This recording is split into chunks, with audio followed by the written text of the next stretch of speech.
শেষ লোকাল ট্রেনটা যখন প্ল্যাটফর্মে ঢুকলো তখন পুরো স্টেশন ফাঁকা। আমি একাই উঠেছিলাম, ভেবেছিলাম এই ট্রেন ফাঁকা আছে, কিন্তু জানালা দিয়ে তাকাতেই দেখলাম প্রতিটি সিটে বসে আছে মৃত মানুষ, আর সবাই তাকিয়ে আছে আমার দিকে। রাত প্রায় 11:45। স্টেশনে তখন আর কেউ নেই, কেবল আমি দাঁড়িয়ে আছি শেষ লোকাল ধরবো বলে। প্ল্যাটফর্ম ফাঁকা, বাতিগুলো টিমটিম করছে। দূরে একটা কুকুর কেমন অদ্ভুত হুস করে ডাকছে। আমি ঘড়ি দেখলাম, আরে শেষ ট্রেন তো আসার কথা, এখনো এলো না কেন? ঠিক তখনই হঠাৎ ট্রেনের হুইসেল শোনা গেল। আশ্চর্য, ট্রেনটা কোথা থেকে এলো বোঝাই গেল না। ধোঁয়া আর অদ্ভুত শব্দে প্ল্যাটফর্মটা ভরে গেল।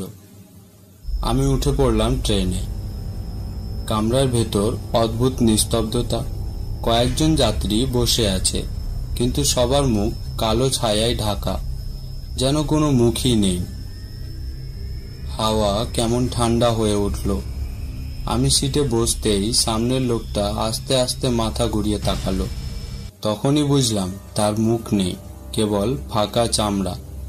আমার বুক কেঁপে উঠল। আমি উঠে অন্য কামরায় গেলাম, কিন্তু ওখানেও একই অবস্থা। সবাই মুখহীন, নিস্তব্ধ হয়ে বসে আছে। একজন বৃদ্ধ আমার পাশ দিয়ে হেঁটে গেল, তার কাঁধে ছেঁড়া কাপড়, হাতে লণ্ঠন। সে ফিসফিস করে বলল, ভুলে এসেছো, নামতে পারবে না আর। আমি জানালা দিয়ে বাইরে তাকালাম, কিন্তু বাইরের দৃশ্য কেমন যেন বদলে গেছে। শহরের আলো নেই, বাড়িঘর নেই, শুধু কবরের মতো অসংখ্য সমাধি ফলক দাঁড়িয়ে আছে। ট্রেন যেন কোনো কবরস্থানের ভেতর দিয়ে ছুটে চলেছে।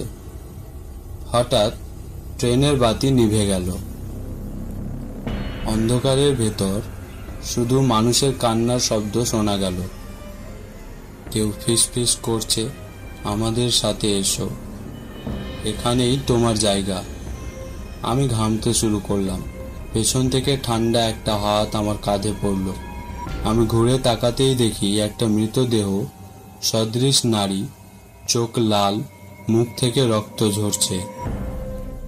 সে চিৎকার করে উঠল, এখন তুই আমার সঙ্গী হবি, আমার সঙ্গেই থাকবি। আমি দরজা খুলে লাফ দেওয়ার চেষ্টা করলাম, কিন্তু দরজার বাইরে কিছুই নেই, শুধু এক গভীর গহ্বর। নিচে অসংখ্য হাত আমাকে টেনে নিতে চাইছে। চারিদিকে অদ্ভুত কালো ছায়া ঘিরে ধরছে। হঠাৎ ট্রেন থেমে গেল। ঘোষণা ভেসে এলো, পরবর্তী স্টপেজ মৃত্যুঘাট। আমি বুঝতে পারলাম ট্রেনটা মানুষকে জীবিতদের জগৎ থেকে টেনে নিয়ে যায় মৃতদের জগতে। সব যাত্রীরা দাঁড়িয়ে গেল। এবার ওদের মুখ দেখা যাচ্ছে স্পষ্ট। সবার চোখ লাল, দাঁত ধারালো, মুখ থেকে রক্ত ঝরছে। ওরা ধীরে ধীরে আমার দিকে এগোচ্ছে। আমি মরিয়া হয়ে দৌড়ে ট্রেনের সামনের দিকে গেলাম। ড্রাইভারকে ডাকতে গিয়ে দেখি ড্রাইভারের জায়গায় বসে আছে একটা কঙ্কাল। সে শুধু হাসছে, খক খক শব্দ করে।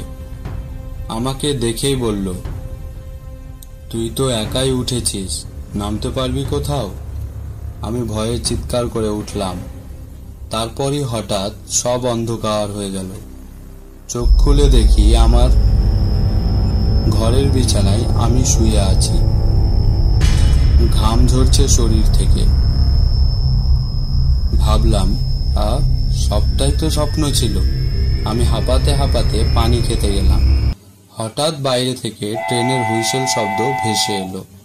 জানালা দিয়ে তাকাতেই দেখি আমার বাড়ির সামনে দাঁড়িয়ে আছে সেই লোকাল ট্রেন। দরজা খোলা, ভেতর থেকে সেই মুখহীন যাত্রীরা হাত নেড়ে ডাকছে, চলো, শেষ সময় হয়ে গেছে।